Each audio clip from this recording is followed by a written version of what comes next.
So computer की अगर बात करते हैं, अगर कंप्यूटर की बात करते हैं, सो कंप्यूटर के बारे में जैसे कि मैंने आपको बताया, it is an electronic device. ये एक इलेक्ट्रॉनिक डिवाइस है जो क्या करता है, डाटा को कन्वर्ट करता है, that basically convert data into information, जो डाटा को इंफॉर्मेशन में कन्वर्ट करेगा। अब ध्यान से समझिएगा, डाटा को क्या करेगा, ये प्रोसेस करेगा, it will process data and convert it into information. एक डेफिनेशन और बोली जाती है कंप्यूटर के बारे में। कंप्यूटर क्या है sir? Computer is nothing but it is a combination of, it is a combination of input and it is a combination of, right. अगर मैं इसके बारे में बात करता हूं तो it is basically what, it is a combination of, sorry, software and hardware. Software और हार्डवेयर का कॉम्बिनेशन है computer. It is a combination of software and hardware. अब जब इंफॉर्मेशन को कंप्यूटर को डाटा के फॉर्म में दिया जाएगा, सो डाटा के फॉर्म में देने के लिए वी रिक्वायर्ड इनपुट डिवाइसेस। हमें इसके लिए रिक्वायरमेंट होती है इनपुट डिवाइसेस की, वी रिक्वायर इनपुट डिवाइसेस। अगर मैं इनपुट डिवाइसेस की बात करूं, इनपुट डिवाइसेस के थ्रू डाटा कंप्यूटर को दिया जाता है, कंप्यूटर को डाटा दिया जाएगा एंड कंप्यूटर क्या करेगा, उसे प्रोसेस करेगा और उसे कन्वर्ट कर देगा इंफॉर्मेशन के अंदर। सो हमें आगे चल के पढ़ना है डिटेल में that what are the input devices and output devices. तो आइए समझने की कोशिश करेंगे थोड़ा सा। अगर मैं बात करता हूं इनपुट डिवाइसेस की, अगर मैं इनपुट डिवाइसेस की बात करूंगा तो इनपुट डिवाइसेस में मोस्ट कॉमन यूज होने वाला इनपुट डिवाइस है हमारा keyboard. Keyboard is basically the most common used input device. उसके बाद अगर मैं बात करता हूं, वी हैव पॉइंटिंग डिवाइस, हमारे पास पॉइंटिंग डिवाइसेस है। अगर मैं पॉइंटिंग डिवाइसेस की बात करूंगा तो पॉइंटिंग डिवाइसेस के अंदर कौन कौन से डिवाइसेस आएंगे, समझेंगे, ये भी जानने की कोशिश करेंगे आगे चल के कि पॉइंटिंग डिवाइसेस कौन कौन से हैं, what are the pointing devices, और पॉइंटिंग डिवाइसेस का काम होता क्या है। अगर मैं पॉइंटिंग डिवाइस की बात करूं तो सबसे पहला पॉइंटिंग डिवाइस हमारे पास है माउस। एक पॉइंटिंग डिवाइस हमारे पास है ट्रैक बॉल, एक पॉइंटिंग डिवाइस हमारे पास है ट्रैक बॉल, एक हमारे पास है माउस, एक हमारे पास है सर जॉयस्टिक, जॉयस्टिक, एक हमारे पास पॉइंटिंग डिवाइस है light pen, light pen, mouse, track ball, joystick. और कौन कौन से पॉइंटिंग डिवाइसेस हो सकते हैं, what are the other pointing devices that we have. ठीक है, तो mouse, track ball, joystick, light pen and एक पॉइंटिंग डिवाइस हमारे पास और होता है, that is track ball we have, joystick we have, light pen we have, mouse we have, and at last we have, right, joypad। अब Poynting devices के बाद अगर मैं बात करता हूं और कौन कौन से हमारे पास इनपुट डिवाइसेस हैं, वी हैव स्कैनर, एक हमारे पास स्कैनर है, we have a scanner, scanner is an input device. और हमारे पास इनपुट डिवाइसेस क्या है, what are the other input devices, we have MICR, एक हमारे पास MICR है। और क्या है हमारे पास input devices, we have OCR, OCR एक हमारे पास इनपुट डिवाइस है। Then we have bar code scanner, bar code scanner, this also act as a input device, ये भी एक इनपुट डिवाइस की तरह काम करता है। अब इनपुट डिवाइसेस का काम क्या है, समझिएगा, इनपुट डिवाइसेस का काम है कि डाटा को इनपुट करवाना, टू इनपुट द डाटा, ताकि इसको प्रोसेस किया जा सके, so that it can be processed and can be converted into information, और इसको इंफॉर्मेशन में कन्वर्ट किया जा सके। अब जब इसको इंफॉर्मेशन में कन्वर्ट किया जाएगा, when it will be converted into information, we require output devices, we require output devices, हमें आउटपुट डिवाइसेस की आवश्यकता पड़ेगी कि जो प्रोसेस्ड इंफॉर्मेशन है उस प्रोसेस्ड इंफॉर्मेशन को क्या कर सके हम लोग देख सकें, राइट।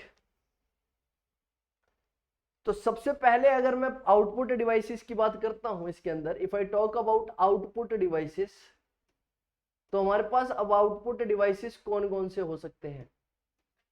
सबसे मेन और कॉमन यूज होने वाला आउटपुट डिवाइस हमारे पास है मॉनिटर, मॉनिटर जिसको कि हम वीडियो के नाम से भी जानते हैं, यानी कि वीडियो डिस्प्ले यूनिट, जिसको वीडियो डिस्प्ले यूनिट के नाम से भी जाना जाता है। और बताइए सर, और इसके अंदर आ सकता है हमारे पास printer, printer, printer is also an output device, printer भी एक आउटपुट डिवाइस है। प्रिंटर की कैटेगरी के बारे में बात करें, प्रिंटर को जनरली बाइफरकेट किया जाता है दो टाइप की कैटेगरी के अंदर। एक हमारे पास आते हैं sir impact printers, one we have impact printers and the second one we have non impact printers। एक हमारे पास है impact printer and एक हमारे पास है non impact printers। अब ये impact printer क्या होते हैं, non impact printers क्या होते हैं, we will understand this also, ठीक है। इसको भी समझने की कोशिश करेंगे आगे चल के, ठीक है, आगे चल के इनको जानेंगे। This was the basic history about this. आगे देखिएगा, एग्जाम के पर्सपेक्टिव से थोड़ा सा इंपॉर्टेंट टॉपिक डिस्कस करेंगे, वो है हिस्ट्री ऑफ कंप्यूटर। तो अगर मैं हिस्ट्री ऑफ कंप्यूटर की बात करूं, अगर हिस्ट्री ऑफ कंप्यूटर की बात की जाए तो यहां पर बताया गया है कि हमारे पास कितनी हिस्ट्रीज ऑफ कंप्यूटर है। जनरली हमारे पास बेटा 5 ही जनरेशन है, ये छठी जनरेशन ऐड कर दी गई है इसके अंदर, इसी के अंदर ये वाला जो कॉन्सेप्ट है वो आता है, बात करेंगे इसके बारे में। We have 5 generation of computer, not 6 generation of computer, इसमें कंसिडर कर दिया गया है that it is a 6th generation of computer also.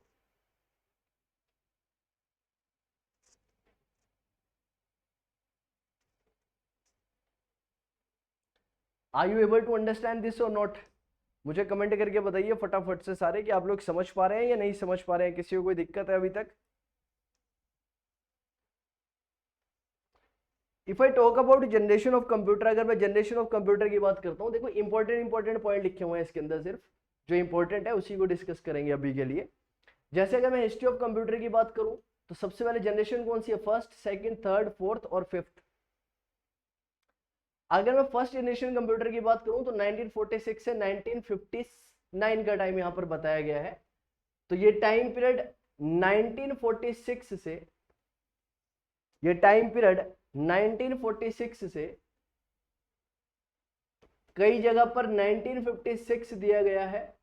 In some places it has been mentioned at 1946 to 1956, right.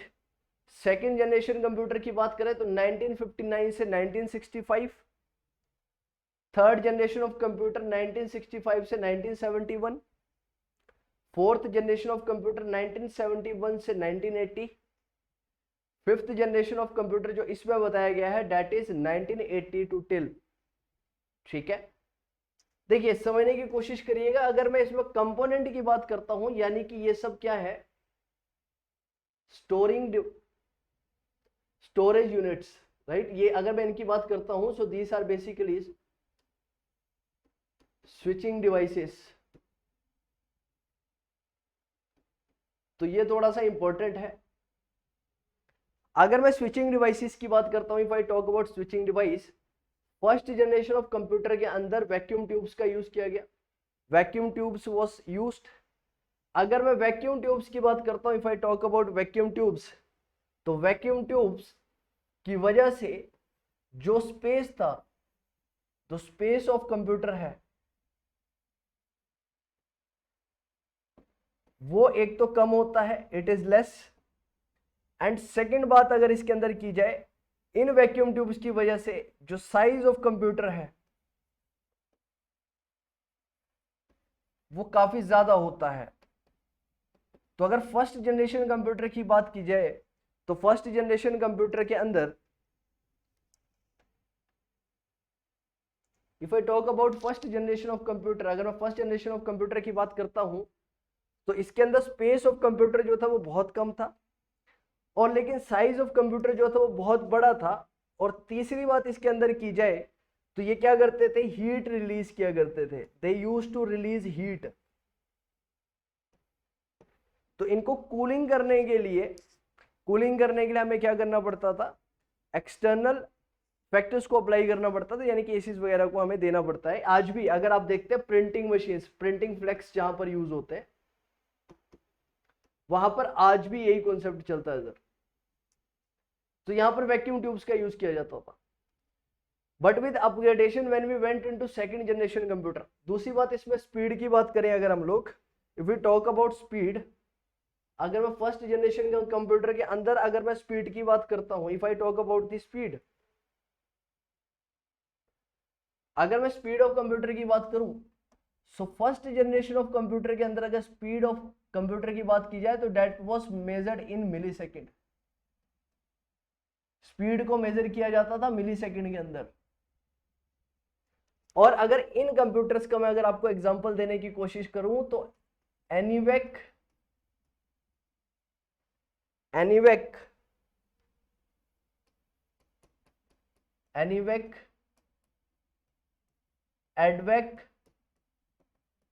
And third UNIVAC, these are the example of first generation computer. ये first generation computer के example हैं। These are the example of first generation computer। अब आगे समझने की कोशिश करेंगे second generation computer के अंदर यूज किया गया ट्रांजिस्टर्स का। सेकंड जनरेशन कंप्यूटर्स के अंदर ट्रांजिस्टर्स का यूज किया गया, transistors were used in second generation computer. Third generation computer के अंदर इंटीग्रेटेड सर्किट्स का यूज किया गया। फोर्थ जनरेशन कंप्यूटर के अंदर VLSI का यूज किया गया। VLSI basically stands for very large scale integrated circuits. VLSI basically means very large scale integrated circuit, very large scale integrated circuits. And ULSI का मतलब है ultra large scale integrated circuits, ultra large scale integrated circuits, इसका use यहां पर किया गया। इसके बाद अगर मैं स्पीड की बात करता हूं तो स्पीड को आपने सिर्फ और सिर्फ एक क्रोनोलॉजी में याद रखना है, that first generation of computer के अंदर स्पीड जो थी वो मिली सेकेंड थी। Then we have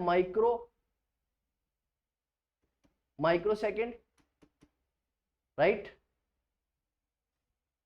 milli second, microsecond. फिर उसके बाद क्या था हमारे पास, मिली सेकेंड है, माइक्रोसेकेंड है, उसके बाद then we have mini second and at last we have picosecond. और जो फिफ्थ जनरेशन ऑफ कंप्यूटर है वहां पर अगर स्पीड की बात करते हैं, we have no exact speed, वहां पर एग्जैक्ट स्पीड नहीं है, because that basically works on artificial intelligence. वो किसके ऊपर काम करते हैं, आर्टिफिशियल इंटेलिजेंस के ऊपर काम करते हैं। तो their speeds is very much high, processing speed क्या है, काफी ज्यादा हाई है। तो अगर मैं स्पीड की बात करता हूं तो यहां पर स्पीड का मतलब क्या है, स्पीड का मतलब है processing speed, processing speed of the computer. Space की बात करें तो यहां पर जो स्टोरिंग स्पेस हुआ करता था वो किलोबाइट में हुआ करता था सर, केबी में हुआ करता था। तो इसी कारण से जो फर्स्ट जनरेशन ऑफ कंप्यूटर है, क्योंकि उनके पास स्टोरिंग स्पेस बहुत कम था, क्या था, स्टोरिंग स्पेस बहुत कम था, इसीलिए इसे सिर्फ और सिर्फ जो फर्स्ट जनरेशन ऑफ कंप्यूटर है, क्योंकि स्टोरिंग स्पेस क्या था, बहुत ज्यादा कम था, इसलिए फर्स्ट जनरेशन ऑफ कंप्यूटर को सिर्फ और सिर्फ यूज किया जाता था साइंटिफिक पर्पस के लिए, सिर्फ और सिर्फ they were used for scientific purposes, मात्र साइंटिफिक पर्पस के लिए इसको यूज किया जाता था। They were used for scientific purpose only, उनको साइंटिफिक पर्पस के लिए यूज किया जाएगा सिर्फ और सिर्फ। दूसरी बात, ये इलेक्ट्रिसिटी कंजम्पशन भी बहुत ज्यादा किया करते थे, इलेक्ट्रिसिटी कंजम्पशंस भी बहुत ज्यादा किया करते थे। और अगर मैं फर्स्ट जनरेशन ऑफ कंप्यूटर की बात करता हूं, अगर मैं उनकी लैंग्वेज की बात करूं, that what was the language used, तो लैंग्वेज जो यूज की जाती थी वो हमारे पास थी machine language, that is machine language. अगर मैं आज भी कंप्यूटर की लैंग्वेज की बात करूं, so we have machine language as the language of the computer. लेकिन आने वाले टाइम में जो कि आर्टिफिशियल इंटेलिजेंस का टाइम जब आएगा, एआई का टाइम जब आएगा, in that case the language of the computer will be natural language. उस केस में जो लैंग्वेज यूज होगी that will be the natural language. इसके बाद सेकंड जनरेशन ऑफ कंप्यूटर के बारे में बात करते हैं। Let us talk about second generation of computer. अगर मैं सेकंड जनरेशन ऑफ कंप्यूटर की बात करूं, ट्रांजिस्टर्स का यूज किया गया, राइट। और यहां पर अब जो सेकंड जनरेशन ऑफ कंप्यूटर जब आए, ध्यान से समझना, तो यहां पर साइंटिफिक पर्पस के लिए यूज किया जाता था। वहां पर जो उन्हें यूज किया जाने लगा, that is for business purposes. Business purposes, second generation of computers were basically used for business purposes sir. Business purpose के लिए उन्हें यूज किया जाता था। They were used for business purpose, business purpose के लिए उन्हें यूज किया जाता था। और लैंग्वेज उस टाइम पर क्या थी, तो यहां पर सेकेंड जनरेशन ऑफ कंप्यूटर तक, पहले जनरेशन ऑफ कंप्यूटर के अंदर हमने बात करी, फर्स्ट जनरेशन ऑफ कंप्यूटर के अंदर students are entering, first generation of computer के अंदर अगर हमने बात करी तो हमने आपको बताया वहां पर मशीन लैंग्वेज का यूज किया जाता था। मशीन लैंग्वेज का मतलब क्या है, जहां पर बाइनरी नंबर्स का यूज किया जाएगा, सिर्फ और सिर्फ दो नंबर्स का यूज किया जाएगा, only binary numbers will be used. Binary number में कौन कौन से नंबर आएंगे, सिर्फ 0 एंड 1। तो वहां पर डाटा कंप्यूटर को कहता है सिर्फ और सिर्फ बाइनरी नंबर्स ही समझ में आते हैं, यानी कि डाटा सिर्फ और सिर्फ 0 और 1 के फॉर्म में ही समझ में आता है sir. Computer is able to understand data only in that form. आज तक कंप्यूटर, जो आप कंप्यूटर्स यूज करते हैं, वो इसी पर्सपेक्टिव, इसी काम के ऊपर वर्क करता है। अब ध्यान से समझना सर, जो सेकंड जनरेशन ऑफ कंप्यूटर आई उसमें आया बिजनेस पर्पस। बिजनेस पर्पस के लिए इसको यूज किया जाने लगा। साथ ही साथ में यहां पर जो स्पीड है, वो स्पीड भी क्या हो गई, इंक्रीज हो गई। The speed was increased. Second, storage space was also increased. Storage space को भी क्या कर दिया गया, इंक्रीज कर दिया गया। और इसके अंदर जो लैंग्वेज यूज की जाने लगी, that was generally Fortran and COBOL. Fortran और कोबोल लैंग्वेज का यूज यहां पर किया जाता था। अगर मैं फोर्ट्रन की बात करूं तो it basically stands for formula translation. इसका फुल फॉर्म है sir formula translation.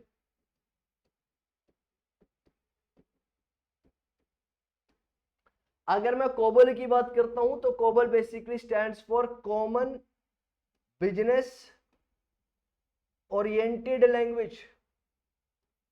Common business oriented language.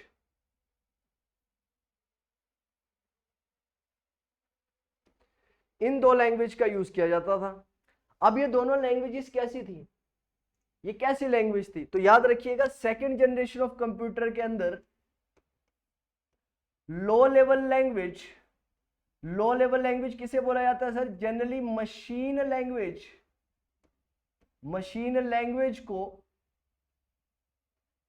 Plus assembly language को, असेंबली लैंग्वेज को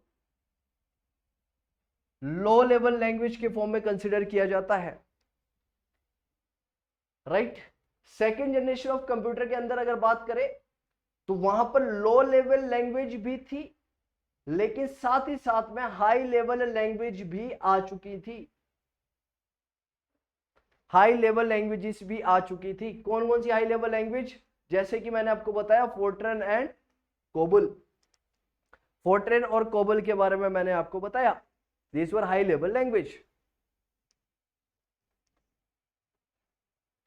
जल्दी से फटाफट सारे टाइप करके बताएं, इतना समझ में आ रहा है सबको या नहीं आ रहा है। सब समझ पा रहे हैं या नहीं समझ पा रहे हैं? किसी को कोई दिक्कत?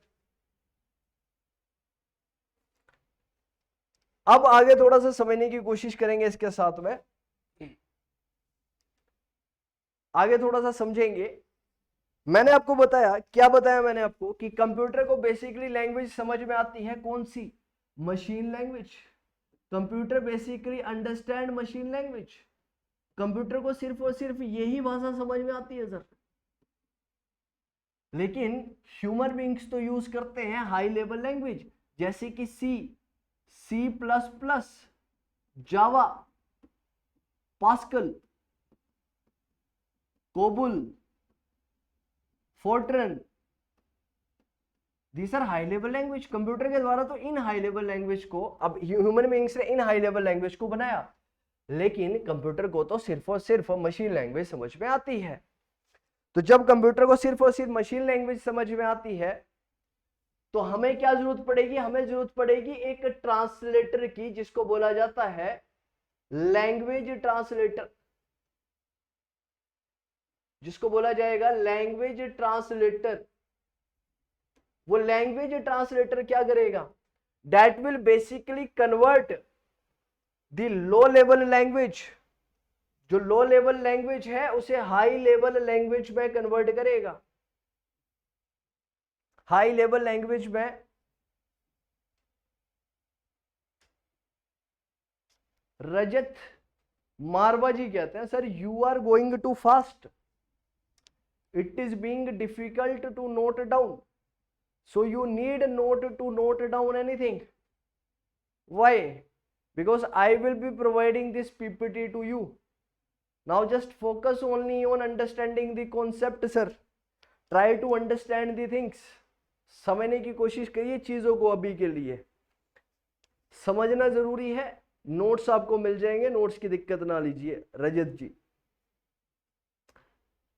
तो मैंने आपको बताया कि भाई हमारे पास लैंग्वेज है हाई लेवल लैंग्वेज, कंप्यूटर को समझ में आती है सिर्फ और सिर्फ मशीन लैंग्वेज। तो क्या करेंगे? दिक्कत हो जाएगी। सर पीपीटी कितों अवेलेबल होंगे? मैं अवेलेबल करवा दूंगा दोनों, ठीक है? मेरे से ले लो पीपीटी, कोई दिक्कत नहीं है, मेरे से ले लीजिएगा पीपीटी। समझिएगा sir.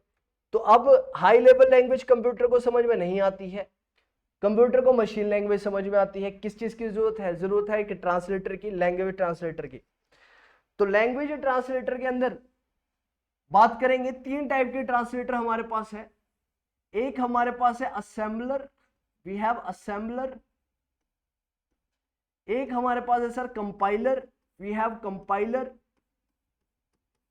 And we have third interpreter. एक हमारे पास होता है इंटरप्रेटर। असेंबलर क्या करता है? अगर मैं लैंग्वेज की बात करता हूं, लो लेवल लैंग्वेज की बात करता हूं, if I talk about low level language, अगर मैं लो लेवल लैंग्वेज की बात करूं, सो लो लेवल लैंग्वेज के अंदर जनरली दो तरह की लैंग्वेज आती है। एक हमारे पास आती है मशीन लैंग्वेज, और एक हमारे पास आती है सर असेंबली लैंग्वेज। ये दोनों की दोनों लो लेवल लैंग्वेज है, लो लेवल लैंग्वेज है। अब असेंबली लैंग्वेज तो कंप्यूटर को समझ में नहीं आती है, तो असेंबली लैंग्वेज कंप्यूटर को समझ में नहीं आएगी, कंप्यूटर को सिर्फ और सिर्फ मशीन लैंग्वेज समझ में आएगी। सो अगर मैं असेंबलर की बात करता हूं, so assembler is basically a language translator that translate assembly language into machine language।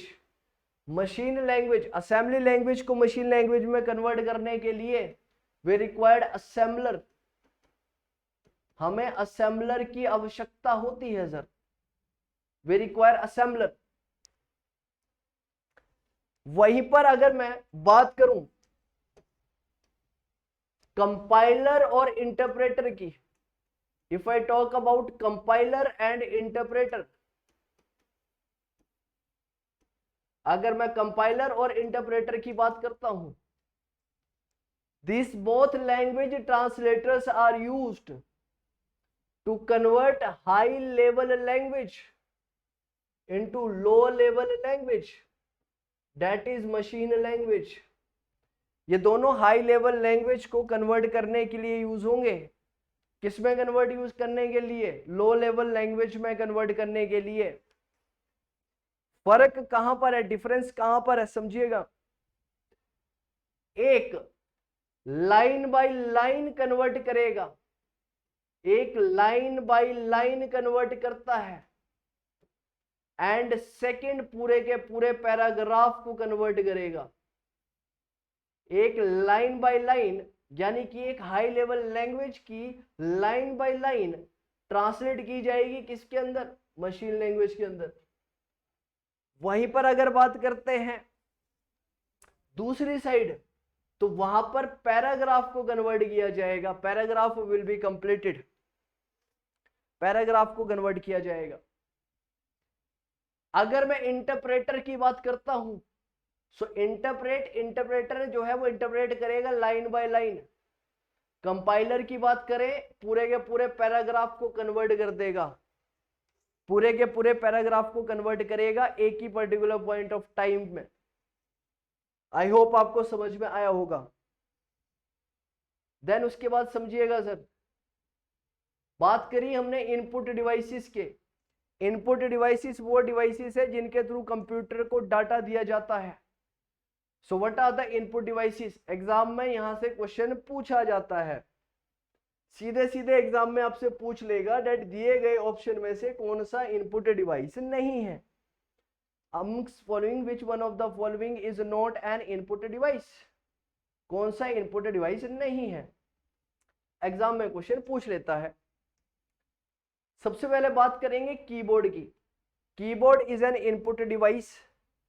Keyboard की बात की जाए, keyboard is basically a combination of alpha numeric keys. Alpha numeric keys का कॉम्बिनेशन है keyboard. Keyboard is basically a combination of alpha numeric keys, alpha numeric keys का combination, right. Webcam, क्या हो गया वेबकैम में रजत जी? कोई दिक्कत आ रही है वेबकैम में? क्या कहना चाह रहे हैं आप? वेबकैम एग्जांपल बता रहे हैं आप इनपुट डिवाइस का। इनपुट डिवाइस का एग्जांपल वेबकैम भी हो सकता है और डिजिटल कैमरा, दोनों हो सकते हैं। Webcam and digital camera both are example of input devices only. दोनों के दोनों इनपुट डिवाइसेस का ही एग्जांपल है, ठीक है। आइए समझिएगा। तो कीबोर्ड की बात करें, कीबोर्ड के अंदर बात की गई अल्फा न्यूमेरिक्स की। तो कीबोर्ड के अंदर क्या है? कीबोर्ड एक इनपुट डिवाइस है जो कॉम्बिनेशन है किसका? That is basically a combination of alpha numeric, right. यानी कि अल्फा न्यूमेरिक का मतलब है कि इसके अंदर अल्फाबेट्स भी होंगे एंड नंबर्स भी होंगे। साथ ही साथ में सर इसके अंदर होती है, अगर मैं कीबोर्ड की बात करता हूं, if I talk about keyboard, अगर मैं कीबोर्ड की बात करूं, सो कीबोर्ड के अंदर आइए समझिएगा थोड़ा सा। If I talk about keyboard,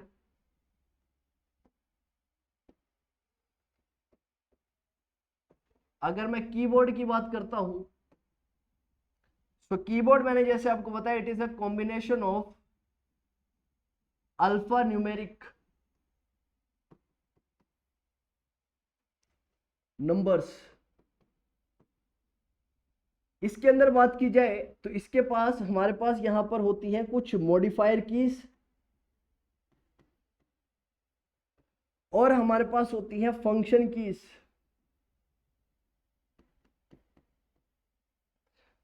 modifier keys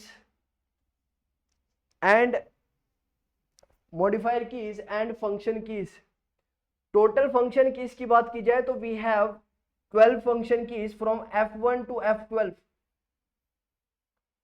function keys का मतलब क्या है कि फंक्शन कीज बेसिकली वर्क्स किसके बेसिस पे काम करती है? दिस बेसिकली वर्क्स अपॉन और ऑन द टास्क। तो जैसा काम होगा ये उसी तरह से काम करेगी। जैसे कि अगर मैं MS वर्ड में बात करूं, if I talk about MS word, find and replace के लिए, to find and replace F5 function key is used, F5 function key का यूज किया जाता है। सेम सेंस में अगर मैं प्रोग्रामिंग की बात करूंगा, if I will be talking about programming, programming के अंदर हो सकता है F1 का फंक्शन कुछ और हो, F2 का फंक्शन कुछ और हो, F3 का फंक्शन कुछ और होगा, तो अलग अलग टास्क के लिए फंक्शन अलग अलग हो सकता है। There can be a different function for different task. Then we have modifier keys. Modifier keys क्या होती हैं? Modifier keys basically means these are the key that cannot work individually, ये इंडिविजुअली काम नहीं कर सकती है।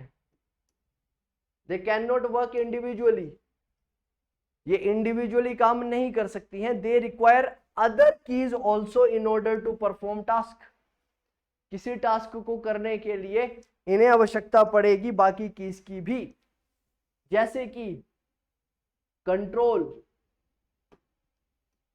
Shift, alt. For an example, you want to copy something, control C, and if you want to paste something, control V, right?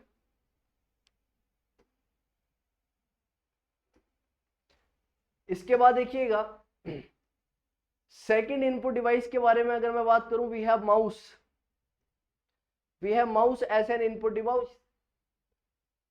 अगर mouse की बात करें तो माउस भी एक इनपुट डिवाइस है, और इनपुट डिवाइस के साथ साथ ये एक पॉइंटिंग डिवाइस भी है। Along with N input device it is also a pointing device. इसको पॉइंटिंग डिवाइस भी बोला जाता है।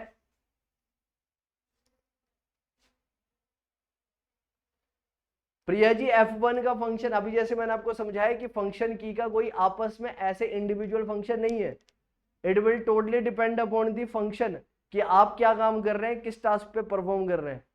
MS वर्ड के अंदर इसका कॉन्सेप्ट अलग होगा, पावर पॉइंट के अंदर इसका कॉन्सेप्ट अलग होगा सर, ठीक है। पावर पॉइंट के अंदर अलग कॉन्सेप्ट होगा, वर्ड के अंदर अलग कॉन्सेप्ट होगा, स्प्रेडशीट के अंदर अलग कॉन्सेप्ट होगा, F1 का F12 तक।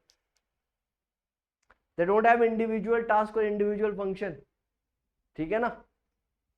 चलिए, जो बेसिक रहेगी वो करवा दूंगा, जैसे वर्ड में कहां पे यूज होता है वो बता दूंगा थोड़ा बहुत। कंप्यूटर के बारे में उसके बाद बात की जाती है कंप्यूटर माउस के बारे में। कंप्यूटर माउस के बारे में अगर मैं बात करता हूं, it is a pointing device. ये क्या है? एक पॉइंटिंग डिवाइस है। This is a pointing device. Poynting device है, बहुत अच्छी बात है। साथ में बात करें सर, इसके अंदर दो बटन होते हैं, आप सबको पता है कौन कौन से। एक राइट बटन होता है और एक हमारे पास लेफ्ट बटन होता है, ये आप सब जानते हैं, और इनके फंक्शंस के बारे में भी आपको पता होगा। आगे देखिएगा, ग्राफिक टैबलेट, डिजिटाइजर। टैबलेट की बात करते हैं। Tablet is also N input device. Barcode reader, barcode reader is also N input device. Barcode reader के एग्जांपल अगर मैं आप लोगों को देना चाहूं, तो जैसे कि आप लोगों के पास राइट, आपके पास आपके स्कैनर्स हैं ऑनलाइन पेमेंट करने के लिए, right. When ever you do online payment, जैसे कि आप गूगल पे वगैरह करते हैं, गूगल पे यूज करते हैं, आप फोन पे यूज करते हैं,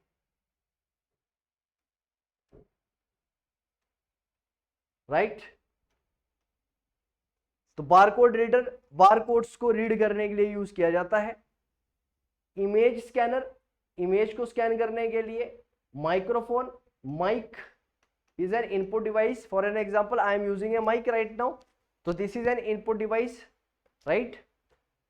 This cannot be used as an output device. लेकिन अगर मेरे पास हेडफोन होता तो हेडफोन जो होता वो आउटपुट डिवाइस की कैटेगरी में आता, इनपुट डिवाइस की कैटेगरी में नहीं आता sir. Then we have webcam. Webcam के साथ साथ हमारे पास होता है डिजिटल कैम,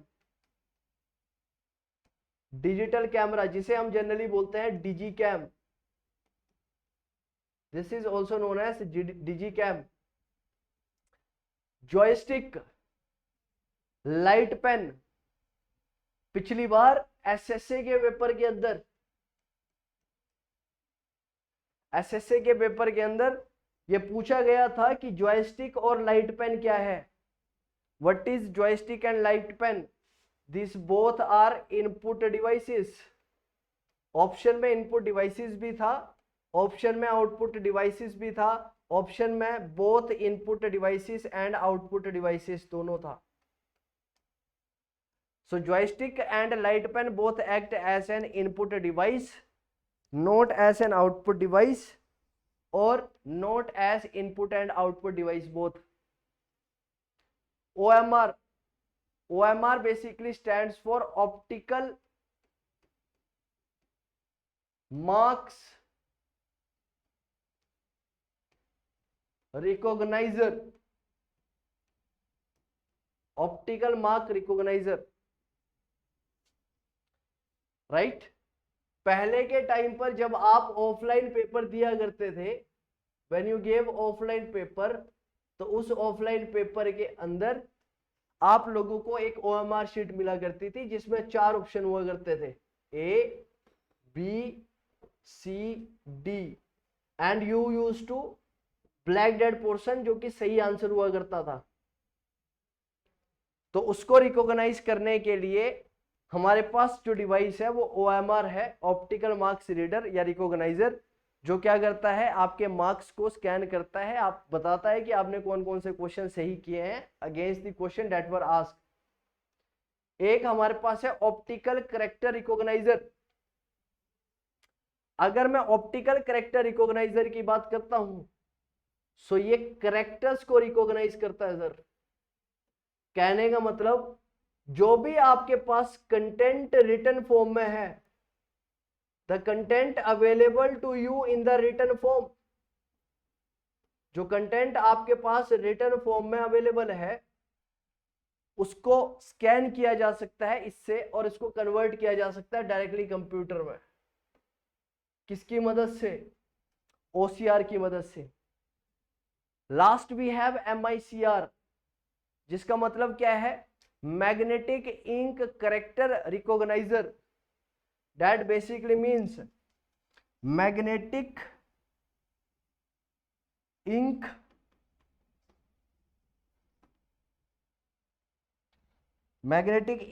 कैरेक्टर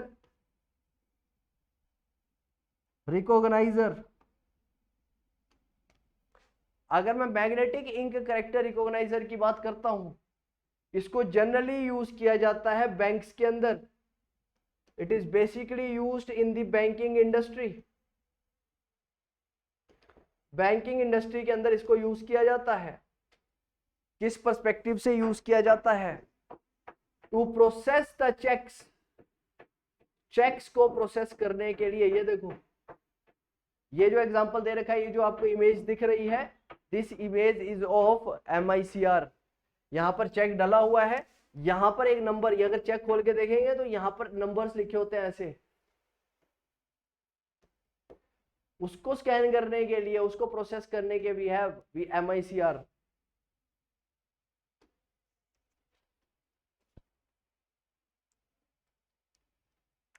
चलिए फटाफट से, अगर समझ पा रहे हैं आप लोग, समझ में आए आपको, किसी पॉइंट पे दिक्कत है तो बताइए। इनपुट डिवाइसेस यहाँ पे खत्म हुए। अगर किसी को कोई पॉइंट पे दिक्कत है, परेशानी है, तो प्लीज मैसेज करके फटाफट से बता दीजिए। फटाफट से डाउट पूछ लो, समझ में आ गया तो वो भी बता दीजिए। जल्दी से कमेंट करेंगे भाई सारे के सारे।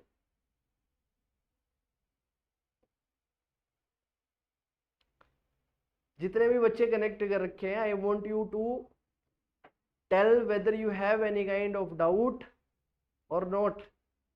Is it clear to everyone? Priya ji, MICR repeat करना, अभी कर देते हैं MICR repeat.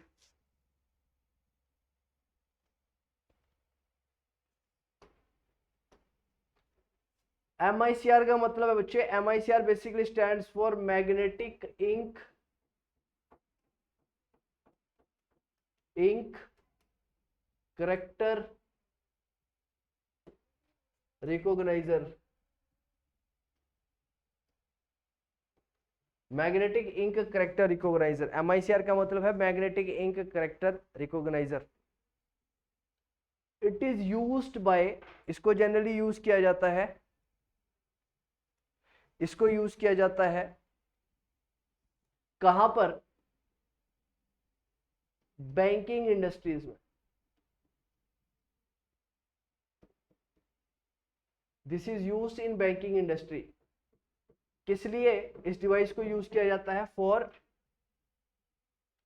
Processing of cheques की प्रोसेसिंग के लिए इसको यूज किया जाता है।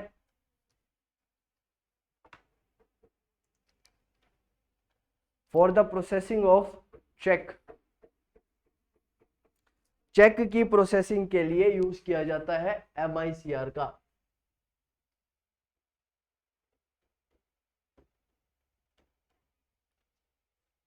कैसे? अगर आप कभी चेक उठा के देखें तो चेक कुछ इस तरह का होता है।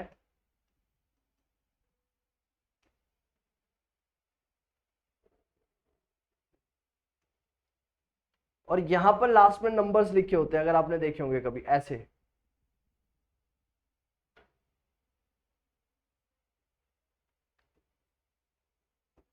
ये जो नंबर्स होते हैं, these numbers are developed by a special ink, और उस इंक को बोला जाता है मैग्नेटिक इंक। मैग्नेटिक इंक बोला जाता है उसे, that is called magnetic ink. तो जब मैग्नेटिक इंक की बात करेंगे तो मैग्नेटिक इंक को समझने के लिए उनके पास क्या होता है? MICR होता है, डिवाइस होता है जिसको बोला जाता है मैग्नेटिक इंक करेक्टर रिकॉग्नाइजर, जो इसको प्रोसेस करेगा और चेक को क्या करेगा? क्लियर करेगा। In order to clear the cheques को क्लियर करने के लिए हमारे पास है magnetic ink character recogniser. OCR repeat करना, OMR OCR। प्रिया का डाउट होगा ये, बहुत अच्छा, वेरी गुड प्रिया शर्मा जी। आइए समझिए एक बार, OCR और OMR।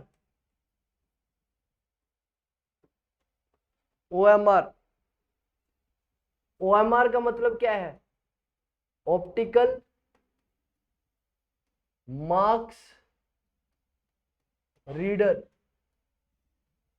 और रिकॉग्नाइजर।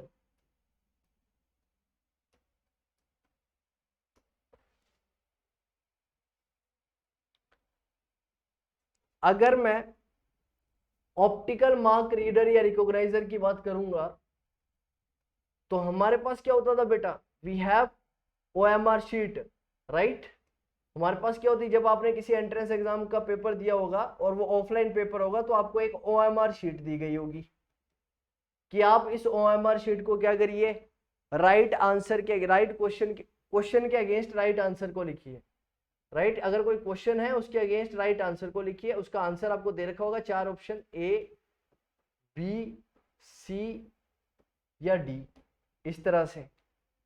और इसी तरह से क्वेश्चंस होंगे उस पेपर में। मान लो 100 क्वेश्चन है, आपने क्या करा? इनको फिलअप करा कि इसका आंसर बी होना चाहिए। सेकंड क्वेश्चन की अगर मैं बात करता हूं तो इसका आंसर सी होना चाहिए। फोर्थ क्वेश्चन का आंसर डी होना चाहिए। अब आपने इन आंसर्स को फिलअप तो कर दिया, यू आंसर दिस क्वेश्चंस, लेकिन अब एग्जामिनर इसको चेक भी तो करेगा। अब ये चेक कैसे करेगा? अब खुद बैठ के तो चेक करेगा नहीं कि भैया पहले का आंसर बच्चे ने सी लिखा है, बताओ इसका सही आंसर कहाँ? ये रहा, देखो ये आंसर होना चाहिए इसका। ऐसा नहीं होता है कॉम्पिटिटिव एग्जाम्स के अंदर। तो इस समस्या से बचने के लिए उसमें करोड़ों लोग अप्लाई करते हैं। तो इस समस्या से बचने के लिए एक डिवाइस का निर्माण किया गया, जिस डिवाइस को बोला गया OMR, optical mark reader. Optical mark reader उसका नाम रखा गया, OMR उसको बोला गया। एक पूछा गया सर OCR भी बता दीजिए, ऑप्टिकल कैरेक्टर रीडर के बारे में बता दीजिए कि ये क्या होता है। तो आइए समझिएगा कि ऑप्टिकल कैरेक्टर रीडर क्या होता है या रिकॉग्नाइजर क्या होता है। तो बेटा जो भी हमारे पास हैंड रिटन कंटेंट है, मान लो आपके पास एक नोटबुक है, आपके पास एक नोटबुक है, आपके पास एक न्यूज़पेपर है, यू हैव न्यूज़पेपर। नोटबुक और न्यूज़पेपर के ऊपर आपने कुछ लिखा,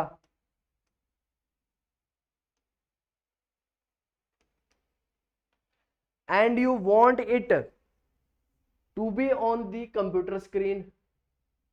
आप चाहते हैं ये कंप्यूटर के अंदर सेव हो जाए, तो एक डिवाइस का यूज आपको करना पड़ेगा जिसे OCR बोला जाएगा। इसी तरह का डिवाइस होगा जैसे ये पेन है, जैसे ही आप उसको इसके साथ कंप्यूटर के साथ कनेक्ट करेंगे और इस पेज के थ्रू जैसे ही उसको रिवॉल्व करेंगे, दैट विल ऑटोमेटिकली स्कैन करेगा उसको ऑटोमेटिकली, और उसको कहां पे भेज देगा, आपकी कंप्यूटर की स्क्रीन पे, जहां पे जाकर आप उसे इजीली सेव कर सकते हैं और PDF के फॉर्म में अपने पास डाटा को रख सकते हैं। बस इतनी सी कहानी थी इसमें प्रिया जी। अब बताइए समझ में आया या नहीं आया? जल्दी से हाँ या ना करके बताओ फटाफट।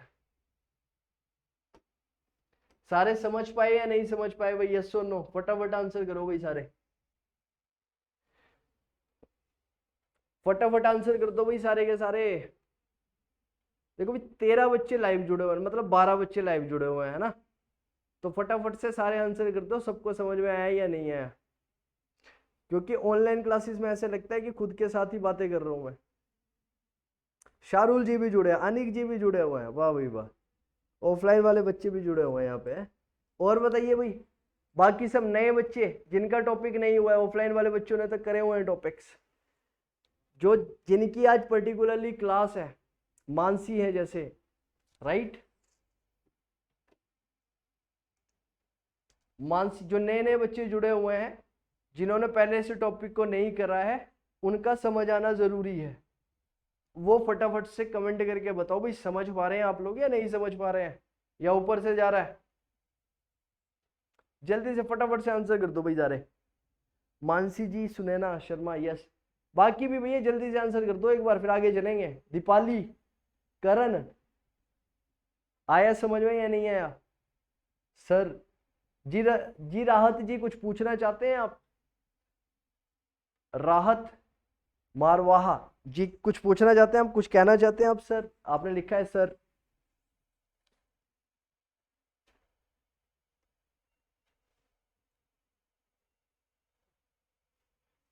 चलिए तो आइए आगे डिस्कस करते हैं आउटपुट डिवाइसेस के बारे में। Let us talk about output devices. Output devices में सबसे पहले बात की गई मॉनिटर की, और मॉनिटर सबसे ज्यादा बेसिक यूज होने वाला हमारा आउटपुट डिवाइस है, और सबसे ज्यादा इंपॉर्टेंस का है। क्यों है सर? कंप्यूटर को आपने इंफॉर्मेशन तो दे दी, कंप्यूटर को आपने डाटा तो दे दिया, you gave the data to the computer.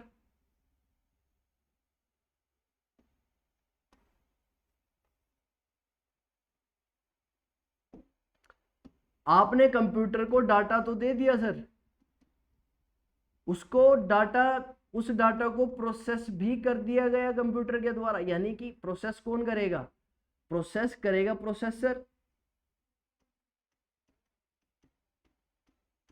और प्रोसेसर के अंदर जनरली बात किसकी करेंगे हम? CPU, सेंट्रल प्रोसेसिंग यूनिट की। CPU की बात की जाए तो CPU के होंगे दो फंक्शन बेसिकली। एक हमारे पास होगा सर ALU, और दूसरा हमारे पास होगा sir CU, control unit.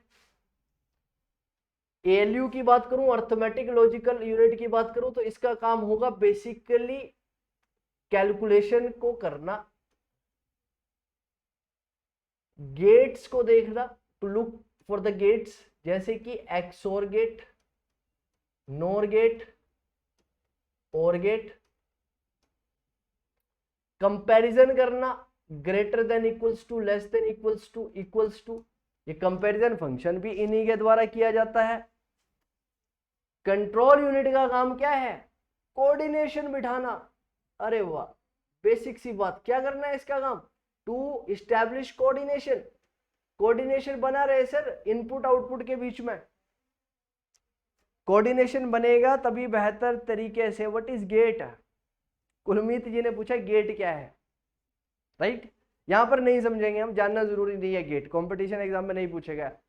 Gets को यूज किया जाता है डाटा को प्रोसेस के लिए, लेकिन अगर बात करेंगे यहाँ पर जैसे कि हमारे पास और गेट होता है, नोर गेट होता है, एक्सोर गेट होता है, ऐसे ऐसे कुछ ऐसे स्ट्रक्चर्स आपने कभी जिंदगी में पढ़े होंगे, इन्हें गेट बोला जाता है, ऐसे ऐसे स्ट्रक्चर्स को, राइट? ये अगर ए है, ये बी है, तो इस तरह का गेट बनेगा, तो इस टाइप के गेट के स्ट्रक्चर को क्या बोला जाएगा?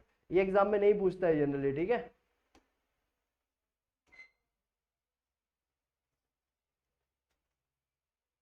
Shit,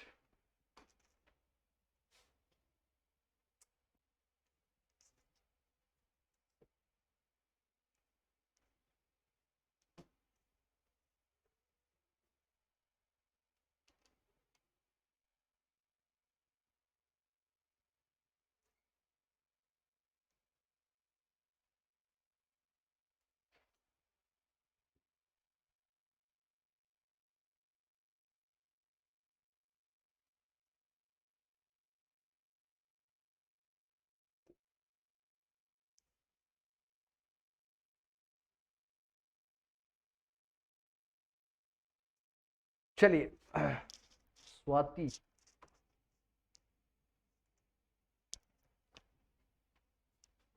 please allow me 2 minutes, 2 minute देंगे। जब तक भाई किसी को कोई डाउट है, कोई परेशानी है, तो अपने डाउट्स और परेशानियों को पूछ लीजिए। जब तक we will discuss your doubts till the time, doubts को डिस्कस करेंगे आपके साथ।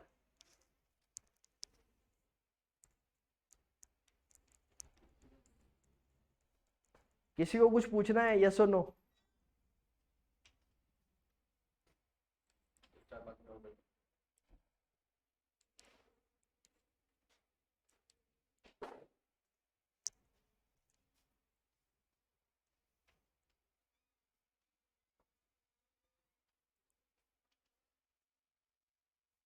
आइए सर।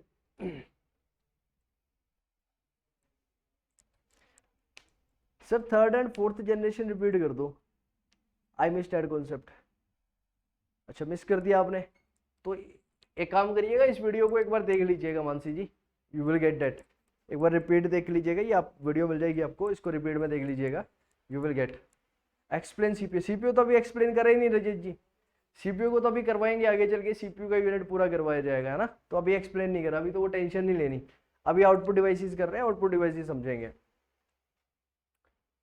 आउटपुट डिवाइसेस की अगर मैं बात करता हूँ, if I talk about output devices, हमारे पास मॉनिटर है, हमारे पास प्रिंटर है, हमारे पास स्पीकर है, हमारे पास प्रोजेक्टर है, हमारे पास हेडफोन है विदाउट माइक, माइक के बिना।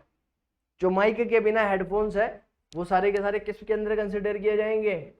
अरे बोलो, किसके अंदर आएंगे? आउटपुट डिवाइसेस के अंदर।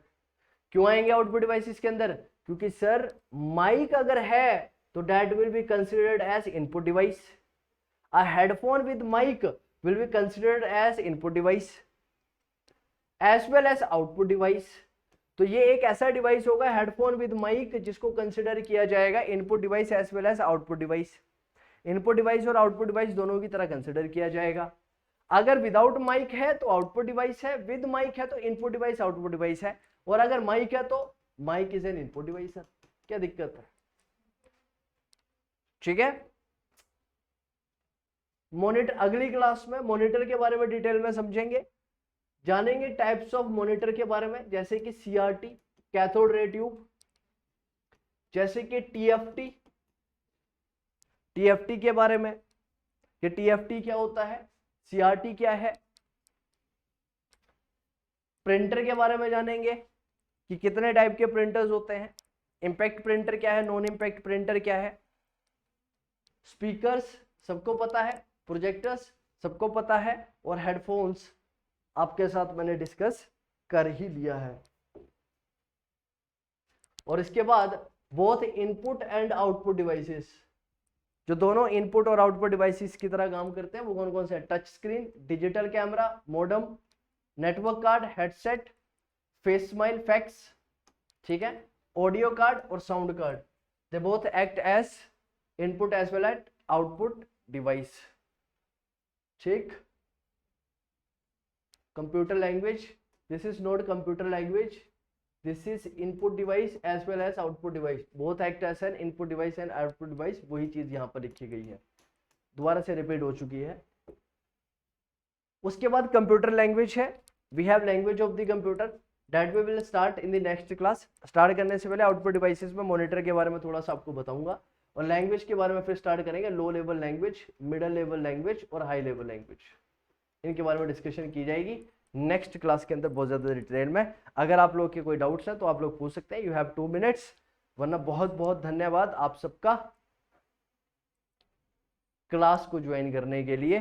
Sir from where I get this video, आपको ये वीडियो चाहिए, वीडियो के लिए कुछ करेंगे, प्रोवाइड कर दें। Can you please send PPT of this class, PPT चाहिए आपको। अच्छा पीपीटी, ठीक है, पीपीटी सेंड कर देते हैं आपको, कोई दिक्कत नहीं है। Take my number, message me on WhatsApp,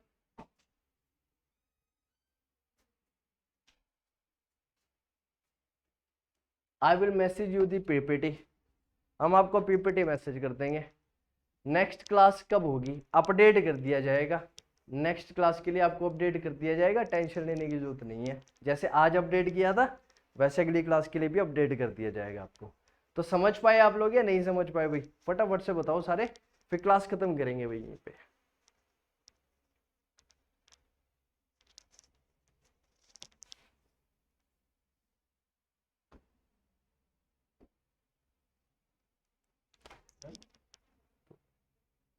चलिए, तो आई होप आप सबको क्लास अच्छी लगी होगी, ठीक है। आपको ये क्लास अगर चाहिए होगी तो हम आपको प्रोवाइड करवा देंगे क्लास भी, कोई दिक्कत नहीं है उसकी भी, ठीक है। चलिए, बहुत बहुत धन्यवाद आप सबका, मिलते हैं आपसे अगली क्लास में, तब तक के लिए take care and God bless you all.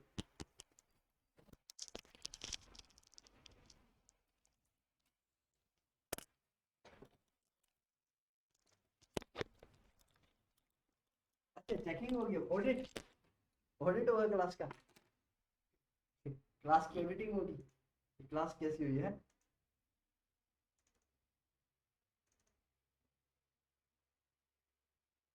यही होगी मेरे पास, वो रिकॉर्ड हो रही होगी ना,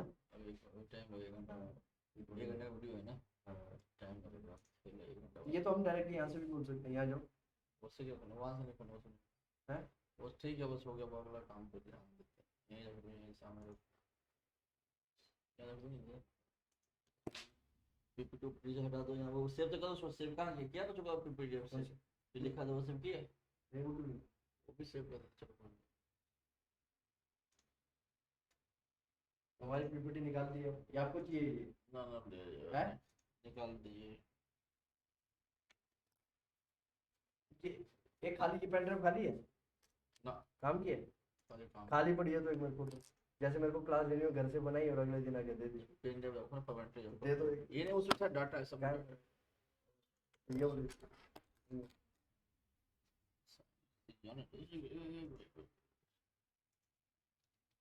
128 GB की पेन ड्राइव मंगवाई है सर, गुरुदेव,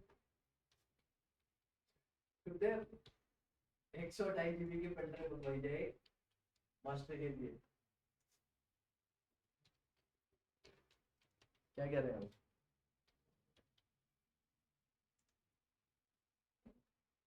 आप, फोन कर रहे हैं पेन ड्राइव के लिए